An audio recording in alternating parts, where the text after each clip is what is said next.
Welcome to The Explainer. Today, we're jumping into a genuinely hilarious and brilliant Taiwanese traditional play.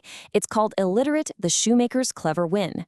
Now, what makes this story so fascinating is how it uses linguistic misunderstandings, literally just simple words taken entirely the wrong way, to drive this incredibly comedic and suspenseful plot. We're going to look at how a complete lack of education actually becomes a superpower in a society totally obsessed with status.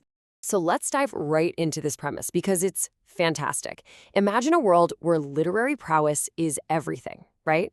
And then just drop a simple, honest tradesman right into the middle of it.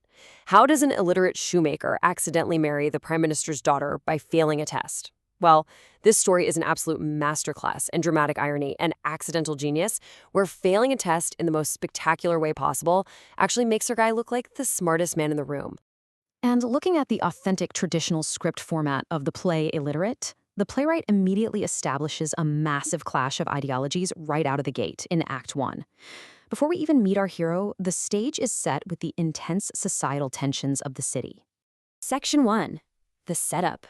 A Clash of Matchmakers.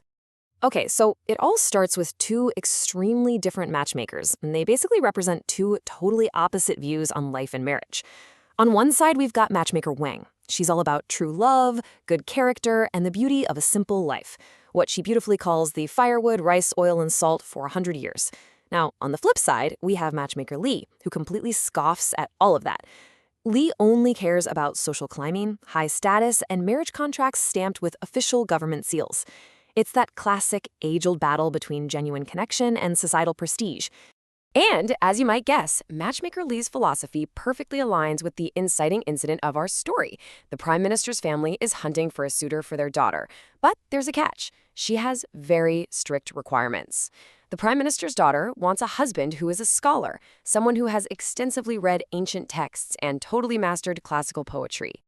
Matchmaker Li, absolutely seizing this highly prestigious opportunity, pitches a brilliant idea to the prime minister's wife. Why not post a public 100-character ancient text as a test? Whoever can read and identify the most characters from this completely obscure, difficult text gets to be the husband. Basically, it's the ultimate literacy test for the city's elite. Section 2. The Incidental Education of Guangzai. So now it's time to meet the man who is going to turn this elite test completely upside down. Enter Guangzai. He's this humble, honest, cheerful guy who's literally just trying to make a living mending shoes. On his way to the city, he bumps into two incredibly pompous, overly articulate scholars named Zhu Tong and Qin Qian. They're lost, so Guangzai agrees to guide them. And along the way, these arrogant scholars decide they're going to show off their massive vocabulary to the simple shoemaker. And here is where the ultimate comedy of errors kicks off. Looking out at a field, Guangzai sees ears of grain drooping down under their own weight. The scholars decide to teach him a highly poetic phrase for this: 100 ears of grain bowing, comparing it to profound humility. But here's the kicker. In the local dialect, ears of grain sounds exactly like books. So Guangzai learns a phrase that sounds to him like reading 100 books, but he just thinks it's a casual way of talking about looking at crops. A bit further down the road, Guangzai spots a farmer chopping up an old tree. The scholars sigh dramatically and drop a famous classical idiom: rotten wood cannot be carved, meaning someone is totally useless and beyond teaching.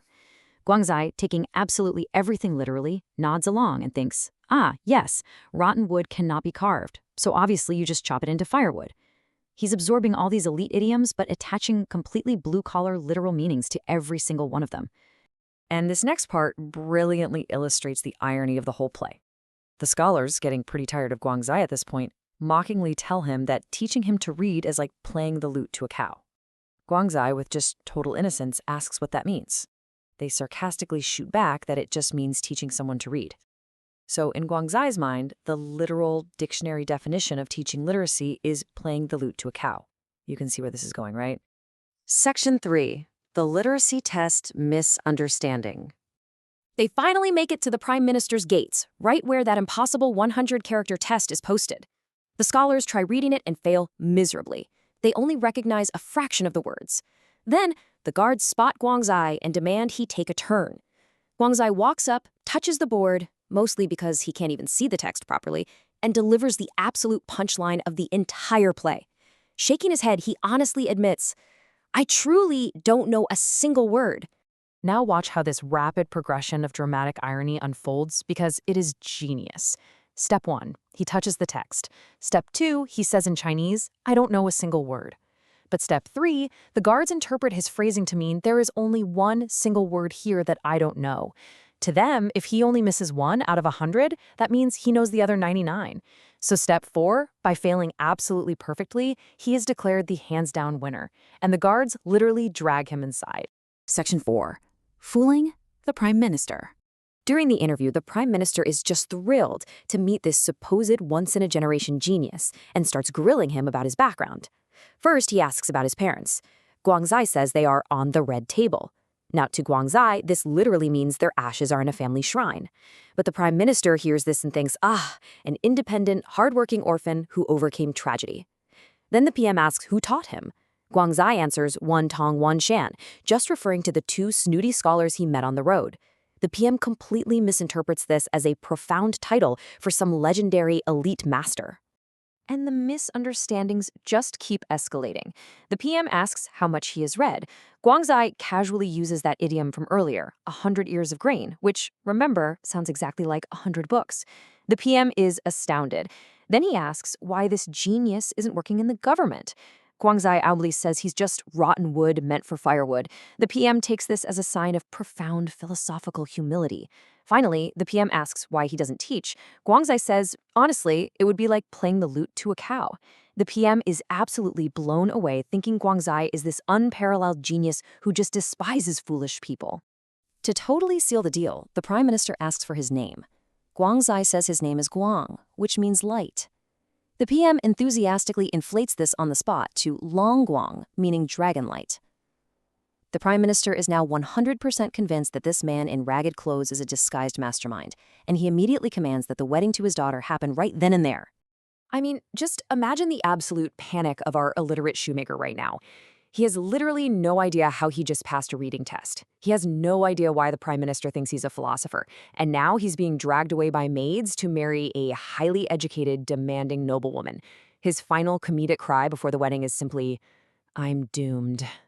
And that brings us to the end of our explainer, leaving us on a truly fantastic cliffhanger.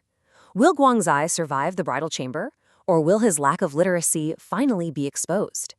Well, tradition tells us that while his highly educated wife does quickly discover his secret, she actually doesn't expose him.